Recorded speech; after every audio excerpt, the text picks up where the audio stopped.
हमने अपने बैंक में एक फिक्स डिपॉजिट ओपन करवाया था 6 महीने, 1 साल या फिर 2 साल पहले।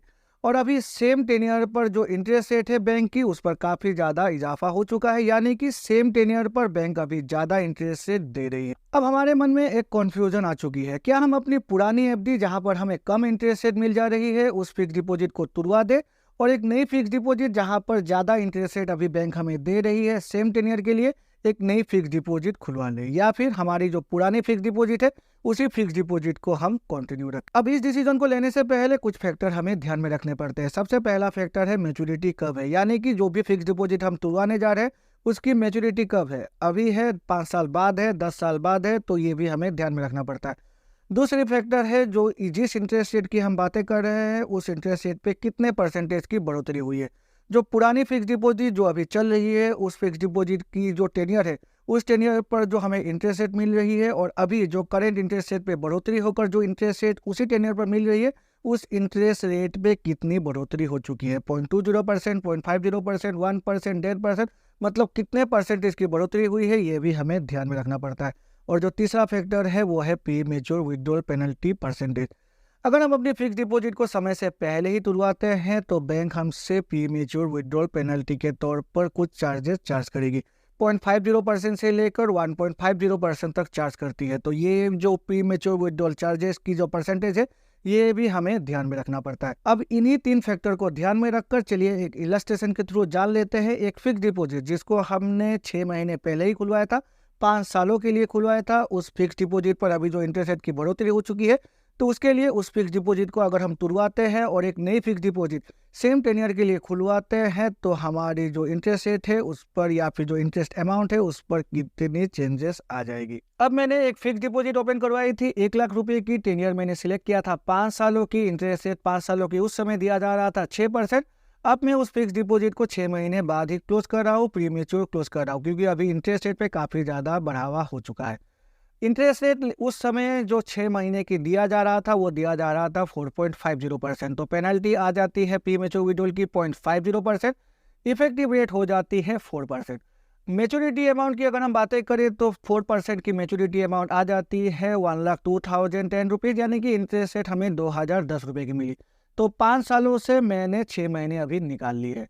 अब फिर से मैं 1,02,010 रुपये को इन्वेस्ट कर देता हूँ 4.5 ईयर्स के लिए, क्योंकि 6 महीने तो मैंने अपनी फिक्स डिपॉजिट को यहाँ पर उसी जो पुरानी इंटरेस्ट रेट है उसके साथ ही चलाया है।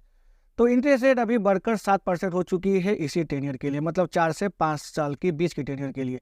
तो मेच्योरिटी अमाउंट आ जाती है मेरी 1,39,400 रुपीज़।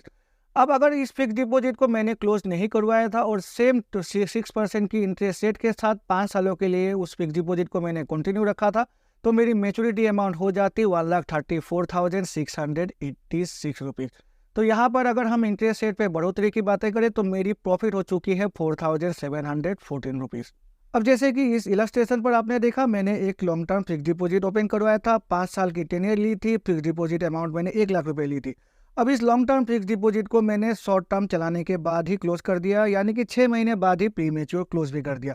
अब प्री मैच्योर पेनल्टी मेरी बैंक ने 0.50% मेरी जो इंटरेस्ट अमाउंट है उससे काट भी ली, और उसके बाद जो भी अमाउंट मुझे मिली उस अमाउंट को मैंने फिर से जो रिमेनिंग पीरियड है विथ इनहेंस इंटरेस्ट रेट, यानी कि जो बढ़ी हुई इंटरेस्ट रेट है उसके साथ इन्वेस्ट भी कर दिया। अब टोटल 5 सालों के बाद जो मुझे मैच्योरिटी अमाउंट मिली, तो उस मैच्योरिटी अमाउंट की अगर हम तुलना करें पुरानी एफडी को अगर हम कंटिन्यू रखते तो उस मैच्योरिटी अमाउंट की तुलना के हिसाब से मुझे 4,714 रुपीज़ की यहाँ पर बेनिफिट मिली, यानी कि प्रॉफिट हो गई मेरी।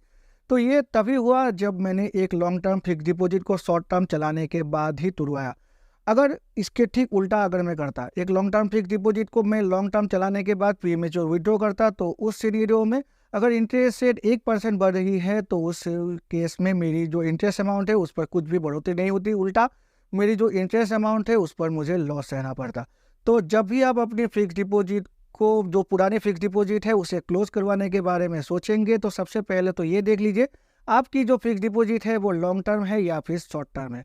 अगर शॉर्ट टर्म है तो मेरे हिसाब से आपको फिक्स डिपॉजिट तुड़वाने की कोई भी ज़रूरत नहीं है, क्योंकि शॉर्ट टर्म 1 साल या फिर 2 साल की फिक्स डिपॉजिट को अगर आप तुड़वाते हैं तो प्री मैच्योर विड्रॉल पेनल्टी भी आपसे काट लिया जाएगा और इंटरेस्ट रेट में भी इतनी बढ़ोतरी नहीं होगी, क्योंकि एक्यूमुलेशन यहाँ पर आपको ज़्यादा नहीं मिलेगा। लेकिन अगर आपकी fix deposit long term tenure की है तो उस फिक्स डिपॉजिट को आपने कब खोला, अभी खोला, 6 महीने बाद खूब पहले खोला या फिर 5 साल पहले खोला, तो आपकी जो मैच्योरिटी पीरियड है उसको ध्यान में रखकर ही, आपकी जो कंटिन्यूएशन पीरियड है उसको भी ध्यान में रखकर ही आप अपनी पुरानी एफडी को तुड़वाइएगा। नहीं तो बढ़ी हुई इंटरेस्ट रेट के हिसाब से भी आपकी फिक्स डिपॉजिट पर आपको ज़्यादा बेनिफिट नहीं मिल पाएगा। तो फिक्स डिपॉजिट को तुड़वाने से पहले इन्हीं सब फैक्टर को ध्यान में रखकर ही अपने फिक्स डिपॉजिट को तुड़वाइए। अभी आपकी जो पुरानी फिक्स डिपॉजिट है उस फिक्स डिपॉजिट की सेम टेन्योर पर ज़्यादा इंटरेस्ट रेट बैंक आपको दे रही है, लेकिन इन्हीं फैक्टर को ध्यान में रखना है, नहीं तो आपकी फिक्स डिपॉजिट पर आपको बेनिफिट नहीं बल्कि फाइनली लॉस ही सहना पड़ेगा। आशा है इस वीडियो को देखकर आपको कुछ नया इन्फॉर्मेशन मिला होगा, और अगर मिला है तो मेरे चैनल को लाइक और सब्सक्राइब करें, सब्सक्राइब करके बेल आइकन को प्रेस करें, जिससे कि मेरे ऐसे ही नए वीडियोस की नोटिफिकेशन तुरंत आपके पास मिल जाया करेगी। तो चलिए मिलते हैं अपने अगले वीडियो में, तब तक के लिए good bye and take care.